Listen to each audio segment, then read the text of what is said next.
There was something so horrifying but also inspiring about this episode of Vinland Saga.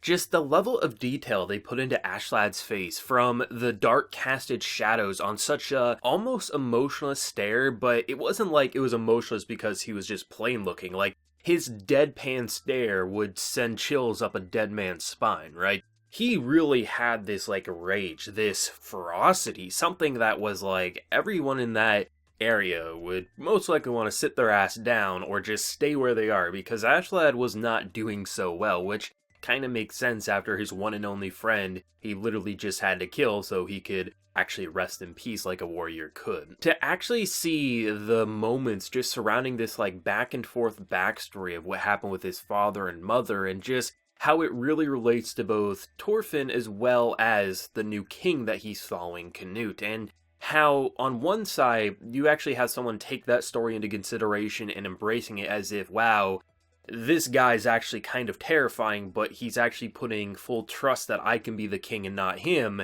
And then you have one who is just so filled with rage and is just so broken to the point that everything that he's been doing for 10 years was all for nothing, and his world is starting to shatter as he recognizes that. It's amazing. It's an incredible episode backed by the score, which the OST in Vinland Saga has always been top notch. Let's not kid ourselves. But the heavy use of piano kind of felt like a grand piano was going off at multiple points throughout this episode to really set the stage that something important is being said, and you don't want to say anything. Even though we're watching anime, we could pause the episode, these characters aren't going to jump from our screen and kill us. It felt as if when he was speaking, when Askeladd was saying something, you just, okay, I apologize, you know? It's someone with just such authority that it's just insane. For a man who can just toss his weapon away and not even feel afraid of the oncoming opponent, it's just baffling how good the character writing is and how much emotion is always being radiated off of any character at any given moment, whether people are clashing swords or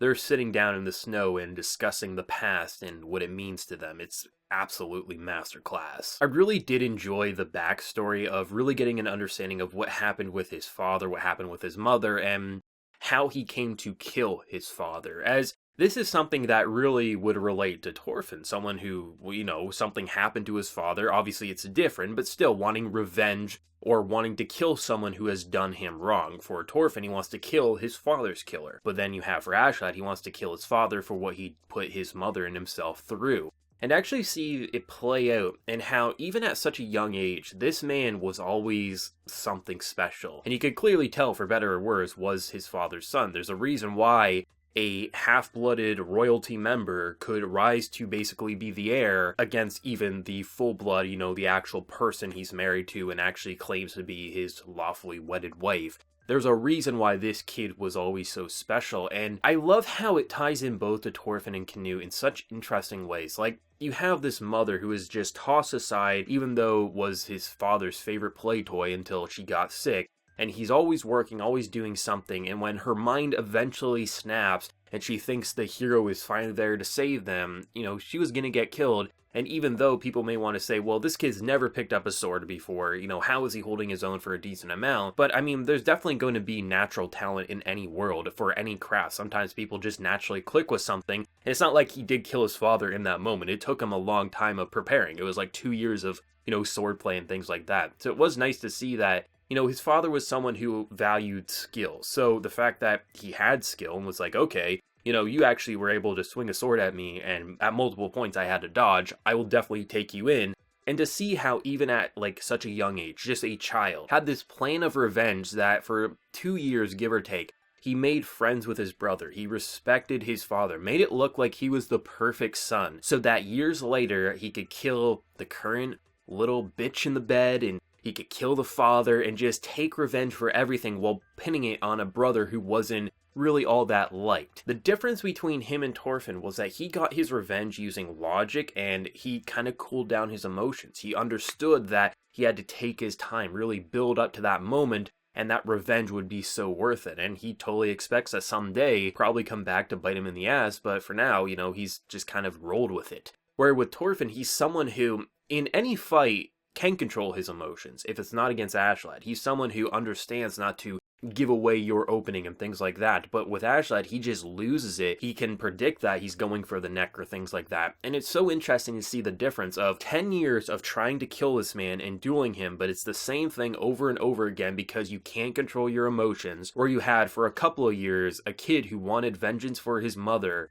for how disgusting his father was, took all the skills, took his inheritance, and then got revenge. And yes, it was brutal. Yes, it was vile with how he did it, but there's a clear difference between him and Thorfinn. And the idea of mirroring that and how disgusted he is at Thorfinn and how that actually is starting to shatter his world, like, that is amazing. Like, that's what Vinland Saga is all about. It's not the action. It's not, some of the funny faces that Thorkill will make or things like that. It's all about the personal stories and how Vinland Saga is bigger than one person. And the fact that we've been focusing on Askeladd for so long and really feeling like he's just such an amazing character, and how that could actually be a life lesson for Thorfinn. Whether he takes it to consideration or not will remain to be seen until next week in the final episode with episode 24. But still, it felt so human and vulnerable, and it felt like there was so much rage and just sympathy just throughout all of the words back and forth. And I love the cutting back to him just sitting in the snow, talking in the present, then getting a bit in the past. Typically, I'm not a super big fan of, like, going back and forth between past and present. I feel like a lot of times it feels janky, as if they don't understand how to direct it. But with here,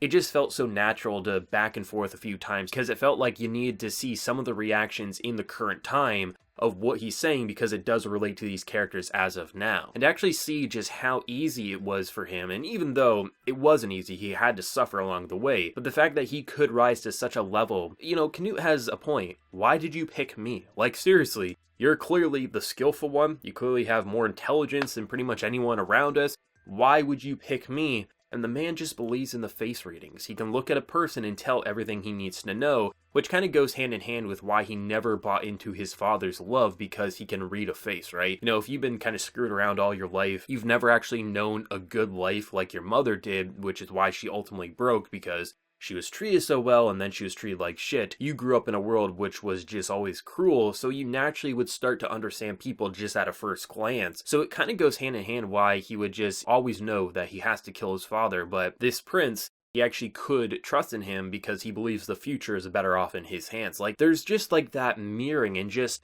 to see how both of these characters from such different walks of life, raised in royalty and raised to try to just be a normal kid who then got sucked into vengeance and revenge, both connect to what Askeladd's story was all along, but only one was really taking it into consideration while the other just wanted to continue to kill him and attack him, which completely goes against everything that he was saying. Most of your life we're traveling with a man who killed your father, and your little mind convinces yourself that you have to just seek revenge. It's obvious why Thorfinn would be locked in this endless cycle of feeling like a child just wanting to stab a person he doesn't like. But for someone like Askeladd, who had to actually be a more of an adult character, someone who had to look after his mother because else she would die, he had a more mature mindset at, a similar age of Thorfinn. So when he started to seek revenge, it had a more adult-oriented approach of, like, you have to be smart with it, so you have to buy your time. I love how both of these characters and how they sought revenge. It makes sense and it feels believable for why either it worked or didn't. When you have someone who literally, as a child, who was basically pampered as a child, as he should be, he was a kid with a loving family. If you then start seeking revenge and you have no parents to guide you, and your parent is essentially the person you're trying to kill, there is no reason that it should take only a couple of years for him to understand emotions and be able to kill the person he wants to. But someone who had to act like an adult as a child, it makes sense why only in a couple of years he could. Like, that is master level storytelling right there. And to see just the despair, the disappointment, the heartbreak, like, this man literally has nothing at this point. Like, the only person who's still with him is a killer who can't get his emotions under control, and that just disappoints him and pisses him off. He's useful, but he's just disappointed and disgusted by this kid. Your best friend, your only friend, is now dead on your shoulder and you gotta talk to a corpse. The king that you want to serve doesn't really trust you, but at least the future's probably going to be pretty good with him under, actually controlling things, as long as, King Swain is basically killed. So it's like, there's so much happening, and it feels like it all connects back to this one little backstory, which easily could have just been disposable. Woe is me, this is why I killed my father, but rather, they use that as a way to flesh out who Askeladd is as a character right now, why he does the things that he does, but also it goes to show that both of these characters, the future king and a future killer in training, can take lessons from this story and be better people because of it. Like, that is everything. The little glimpses of combat we got, it wasn't even supposed to blow us away as if, we were getting hyped up by it, but rather we were getting disappointed because what is Thorfinn doing? But that's a good thing. A lot of people like to rip into Thorfinn because, he's just this angry little boy who isn't thinking with his head, but he's not. That's the entire point of his character. So to see how Askeladd could just toss away his sword and just pummel him and it felt as if we were getting closer and closer to the point that Askeladd was ready to tip and explode and just finally kill the kid. It had so much story being told from that, and just focus in on that face so many times. A sunken face of someone defeated, pissed off, and inspired. The dark casted shadows mixed in with that piano OST, holy shit, that got you excited and fearful all in the process. Like, it's insane that Vinland Saga continues to get better every single episode. It really is. And I'm seeing more and more people every week say that, like, how is it that every single week it gets better? And I don't know, but the more we understand a character, the more we see with their psyche, their backstory, their current mindset, and where they want to go, the more insane this series becomes, and it's a reason why Vinland Saga was hyped up for so many years. Please give this an anime adaptation. Stop giving the isekais anime.